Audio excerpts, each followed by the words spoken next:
Terus nasihatnya Imam Ahmad lagi tentang hati. Menurut Imam Ahmad, segala sesuatu ada berkahnya.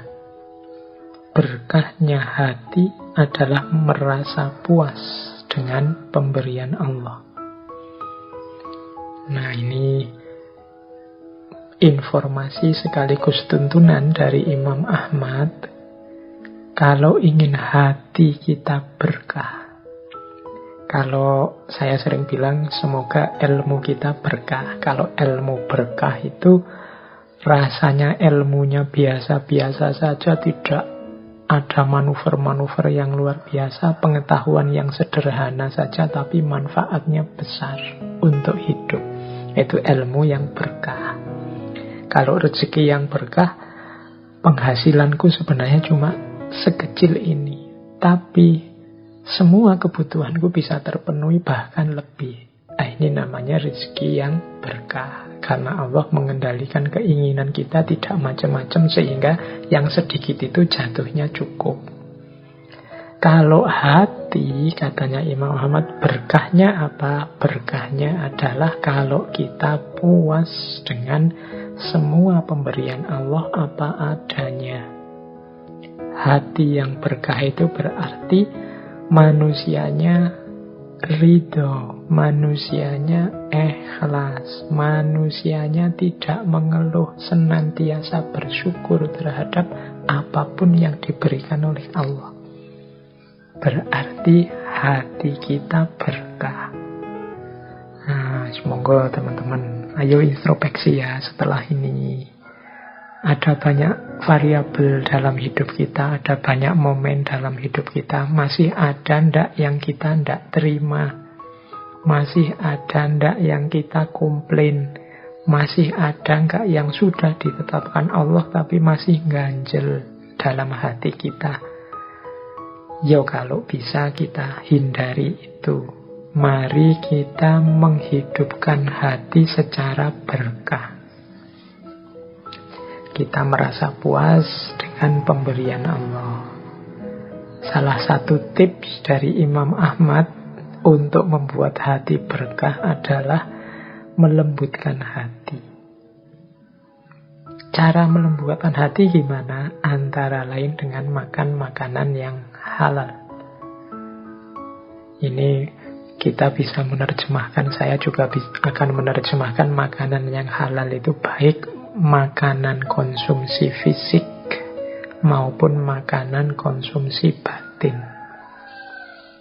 Lu apa bisa Pak konsumsi batin yang halal? Ya banyak. Konsumsi halal secara batin itu kan ya yang mahmudah. Sementara yang haram secara batin yang mazmumah. Jangan masukkan benci, jangan masukkan iri, jangan masukkan hasud, jangan masukkan nifak dalam diri kita. Itu konsumsi yang haram secara batin. Kalau yang halal secara lahir dan secara batin, teman-teman mestinya sudah ngerti. Baik haram karena zatnya maupun haram karena sebab dan efeknya. Kan ada beras itu halal, tapi kalau sebabnya mencuri, beras hasil ngutil, ya haram. Beras halal, cara memperolehnya baik. Berasnya sendiri juga baik. Tapi kalau dipakai untuk melecehkan orang, menghina orang, misalnya kita sedekah beras pada orang miskin sambil mencaci makinya, ya nilainya jadi, efeknya jadi buruk, jadi merusak.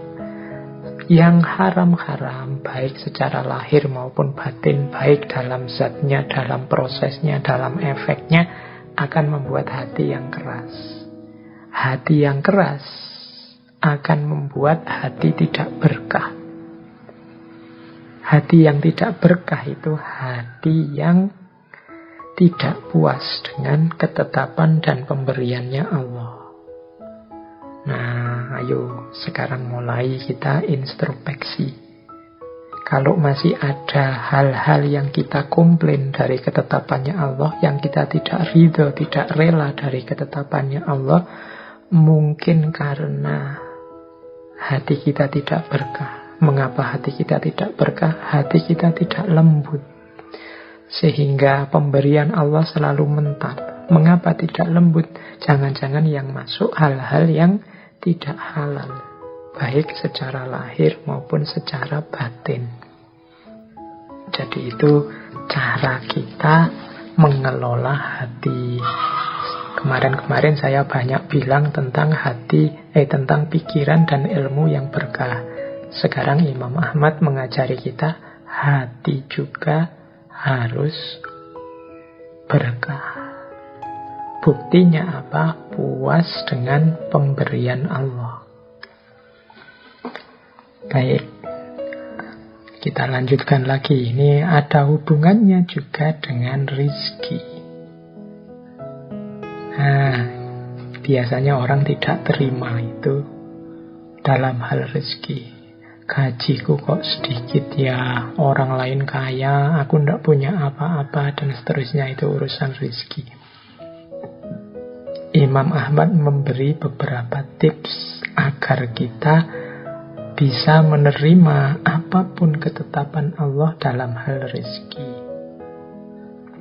Kata Imam Ahmad, rizki itu kalau sudah jatah kita, rizki itu telah dibagi, tidak akan bertambah dan tidak akan berkurang. Setiap orang sudah punya jatah rizki sendiri-sendiri.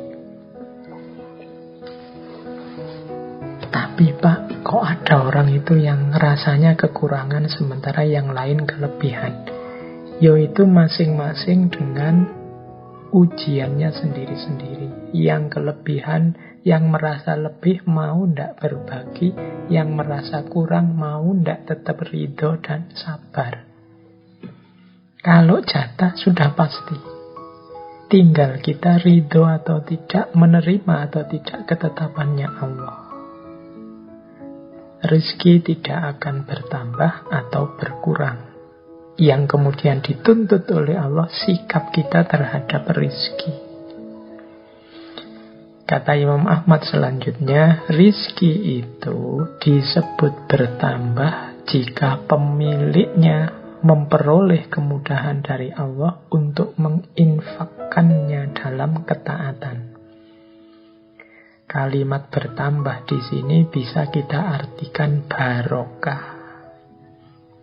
Jadi rizki itu barokah kalau orang yang punya rizki dianugerahi oleh Allah kesadaran untuk berbagi, menginfakkannya dalam ketaatan. Itu barokah. Tadi di depan saya bilang, biasanya orang mendefinisikan rizki barokah itu jumlahnya sedikit tapi rasanya tetap cukup. Ya, itu juga termasuk ziyadatul khair. Tapi ada lagi parameter untuk mengukur rizki kita itu benar-benar barokah apa tidak.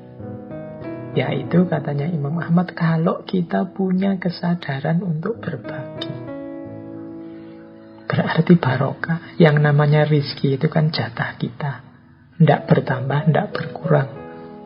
Lah kok kita mau berbagi dengan orang lain, berarti rizki kita barokah. Tidak sekedar yang sedikit jadi cukup, yang cukup jadi banyak, tapi berapapun yang kita peroleh, kita punya kesadaran untuk berbagi.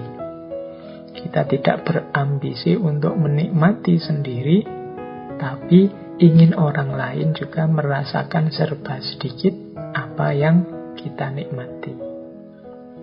Oke, jadi itu wasiat dari Imam Ahmad tentang rizki. Jadi kalau rizkinya barokah, insya Allah yang masuk ke dalam diri kita juga hal-hal yang barokah. Kalau sudah yang masuk hal-hal yang barokah, hati kita akan barokah. Hati yang barokah adalah hati yang diridhoi oleh Allah. Seperti yang kita jelaskan sebelumnya.